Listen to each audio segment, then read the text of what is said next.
أعوذ بالله من الشيطان الرجيم. بسم الله الرحمن الرحيم. إن الحمد لله نحمده ونستعينه ونستغفره ونعوذ بالله من شرور أنفسنا وسيئات أعمالنا. من يهده الله فلا مضل له ومن يضلل فلا هادي له، وأشهد أن لا إله إلا الله وحده لا شريك له، وأشهد أن محمدا عبده ورسوله صلى الله عليه وآله وسلم تسليما كثيرا. أما بعد، د سرور کائنات صلی الله علیه و آله وسلم ژوند. محترم ورونو، زموږ قصه دې ځای ته رارسېدلې وه چې د خیبر دوهمه حصه چې کتیبه ورته ویل کېده په صلح تسلیم سوه او یهودو خپلې قلاوې خلاصې کړې، اسلحې یې تسلیم کړې، سره او سپین زر یې تسلیم کړه او ځانونه یې د فراره کېدو دپاره تیارول. کم شیان چې مسلمانانو په دغه قلاوو کې په غنیمت واخیسته هغه 1000 نیزې، 400 تورې، 500 لیندۍ او ټول هغه غشي چې موجود وه، دا بې له سرو او سپینو زرو او 40,000 د خرما یا کجور درختې. دا ټول شیان یوازې د کتیبه څخه وه. دا بې له هغه شیانو څخه وه چې مسلمانانو په نطاق او شک کې اخیستې وه. دغه مالو ته فکر وکړه چې مسلمانانو ته په خیبر کې ورورسېده.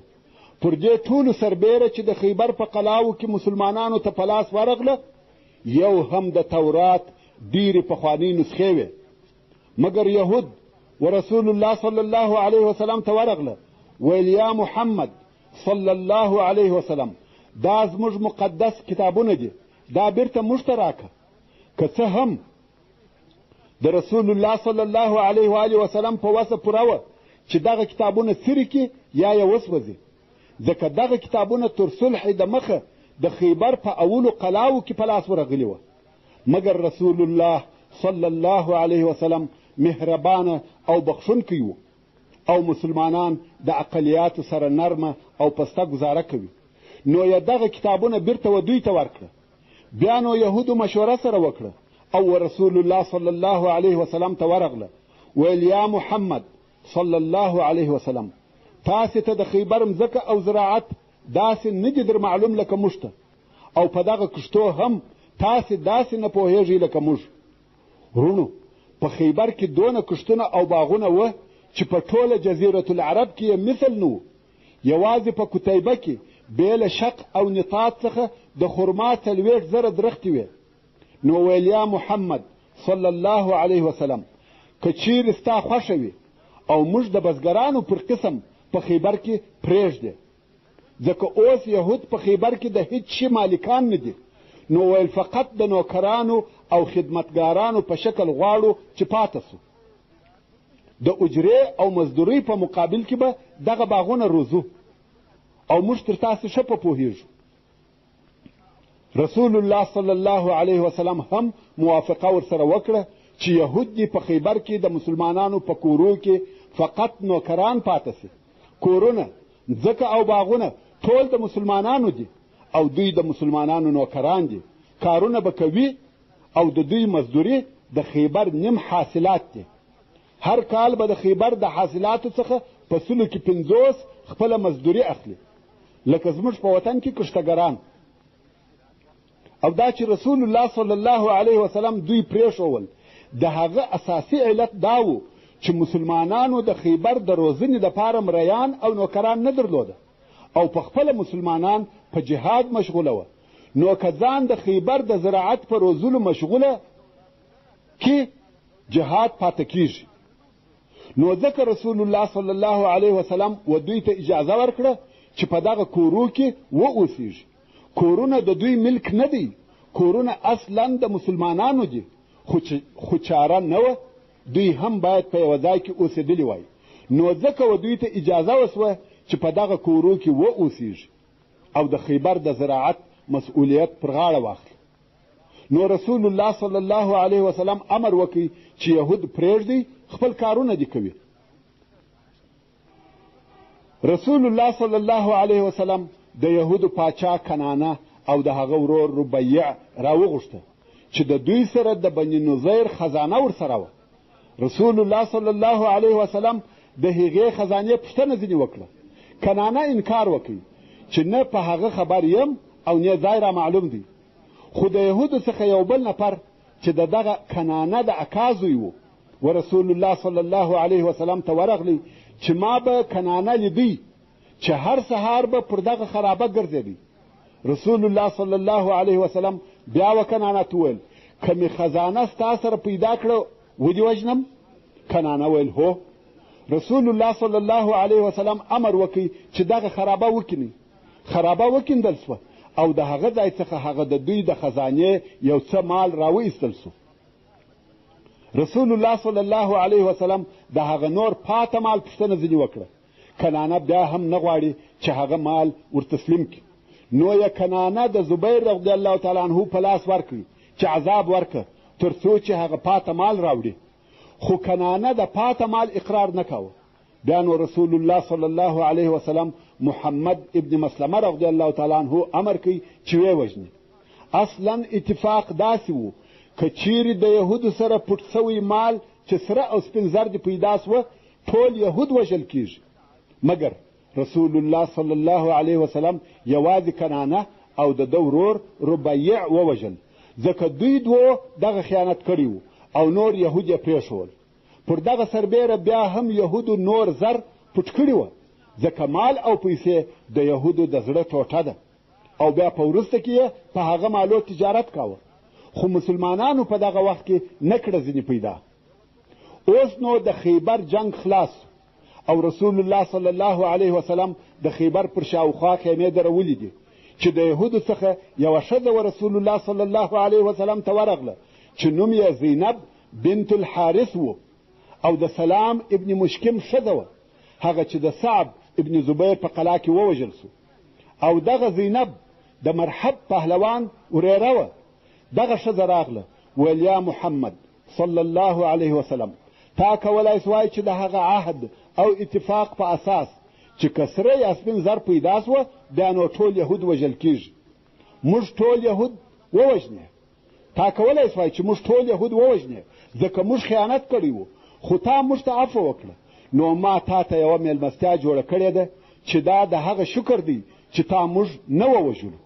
نو یې رسول الله صلی الله علیه وسلم ته خواړه راوړه چې هغه کباب سوی پسه او په زهرو لړل سوی و. دې د مخه پوښتنه کړې وه چې د رسول الله صلی الله علیه وسلم کومې غوښې خوښې دي. په جواب کې ورته ویل سوي وه چې د رسول الله صلی الله علیه وسلم د اوږې غوښې خوښې دي چې موږ وزر ورته وایو. نو دې د دغه پسه په وزر کې ډېر زهر اچولي وه. دغه په زهرو لړل سوی پسه یې ورته راوړي. رسول الله صلی الله علیه وسلم او اصحاب کرام کښېنستل چې دغه پسه وخوري. رسول الله صلی الله علیه و آله وسلم یوه ګوله واخیسته په خوله کې یې کښېښول چې ویې خوري. صحابه کرامو هم په خوړلو شروع وکړه. اول نفر چې ګوله یې تېره کړه هغه بشر ابن البراء ابن معرور رضی الله تعالی عنه. هغه دغه ګوله تېره کړه مګر د نورو اصحاب کرامو هغه اوله ګوله چې په خوله کې یې وه ژوول یې چې رسول الله صلی الله علیه و آله وسلم غږ پر وکړي. خوړل بس کړي. رسول الله صلی الله علیه و آله وسلم هغه ګوله چې ژوول یې وه تو کړه. البته ډېره لږ ټوټه تېره سوې وه. نو ویل خوراک پرېږدئ او د خولې ګوله تو کړي. صحابه کرامو وویل یا رسول الله څه پېښه ده؟ ویل دغه پسه راته وایي حلال سوی او کباب سوی پسه و. دغه پسه راته وایي چې زه په زهرو لړل سوی یم. دا د رسول الله صلی الله علیه و آله وسلم معجزه وه. حلال سوی او کباب سوی پسه خبرې ورته کوي او په حال یې خبروي چې ما مخوره زه په زهرو لړل سوی یم. بیا یې هغه ښځه راوغوښته ویل ولې دې دا کار وکړي؟ هغې ویل ما د ځان سره وویل که دغه سړی پاچا و خو موږ به ځینې فارغه سو او که نبي و الله جل جلاله به خبر کې.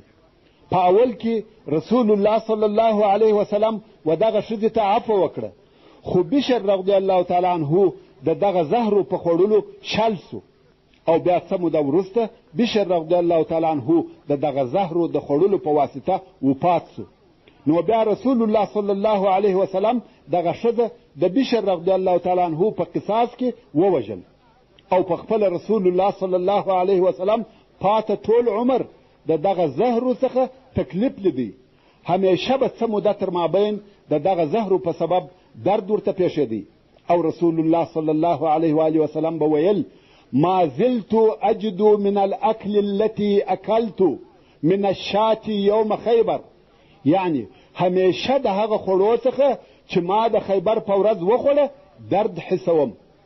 او بل هغه حدیث شریف چې رسول الله صلی الله علیه وسلم د رحلت په مریضۍ کې وفرمایل فهذا آوان انقطاع الابهر مني، یعنی دا هغه وخت دی چې زما ابهر قطع کیږي. ابهر هغه رګ یا شریان دی چې د زړه وینه پکښې تیریږي. نو د رسول الله صلی الله علیه وسلم د زړه رګ د هغه زهرو د خوړلو په سبب پرې یا قطع سو چې په خیبر کې یې خوړلي وه. ډېر علمای کرام وایي چې دا د رسول الله صلی الله علیه وسلم شهادت دی. دی علیه الصلاة وسلام دغه د خیبر د زهرو په واسطه شهید وفات سو. رسول الله صلی الله علیه و آله وسلم لره ټول صفتونه پوره وه، حتی شهید هم دی. اوس نو د خیبر جنگ او غزا په کلي صورت سره پای ته ورسېده او په خیبر کې د مسلمانانو د شهیدانو شمیر 14 نفره دی رضی الله تعالی عنهم اجمعین، او د یهودو د وژل سوو کسانو شمیر 93 نفره دی. کم وخت چې د خیبر ټول جنگ خلاص سو که ګوري یوه ډله سپاره را رهیدي چې دا د مسلمانانو هغه مهاجرین وه چې حبشې ته تللي وه او اوس بیرته راغله. ځکه رسول الله صلی الله علیه وسلم عمرو ابن امیه الضمري رضی الله تعالی عنه ورلېږلی و چې بیرته راسي. دوی هم د رسول الله صلی الله علیه وسلم د امر سره سم د حبشې څخه را رهي سوه او مدینې منورې ته ورسېده. هلته یې ولیده چې رسول الله صلی الله علیه وسلم د مدینې منورې څخه د خیبر د فتح کولو دپاره تللی دی.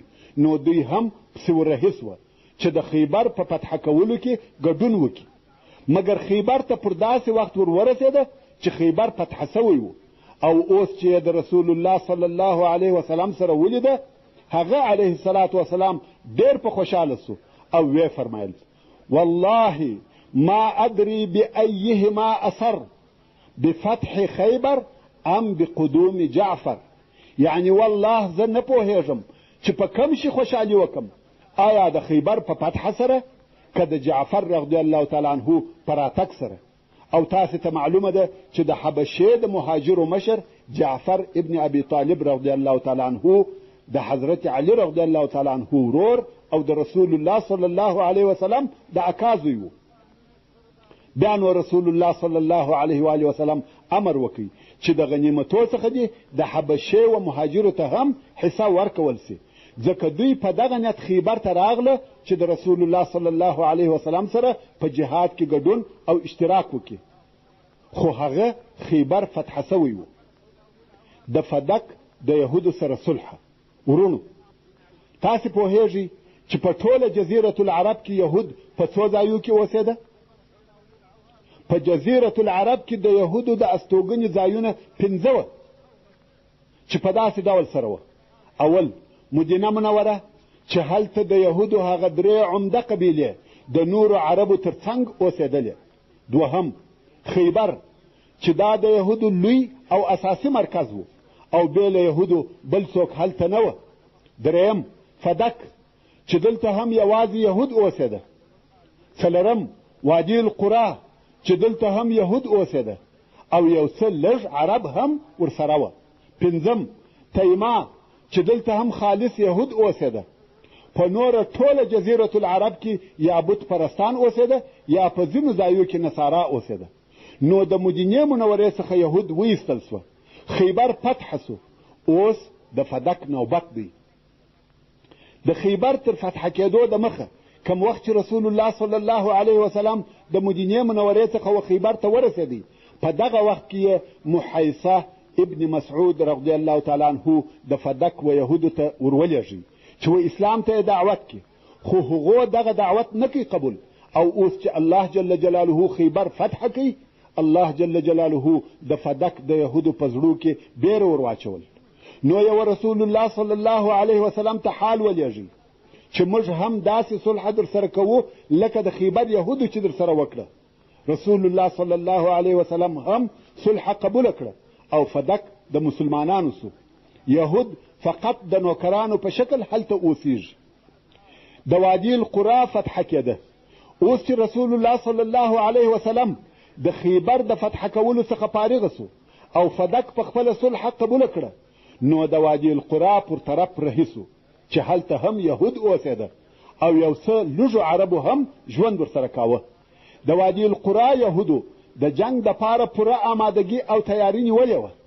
د مسلمانانو لښکر لا هلته نه وه اړولي چې د یهودو د طرفه د غشو ویشتل شروع سوه، چې په دغه غشو ویشتلو کې د رسول الله صلی الله علیه و آله وسلم یو مریی چې مدعم نومېدی په غشو وویشتل سو او ووژل سو.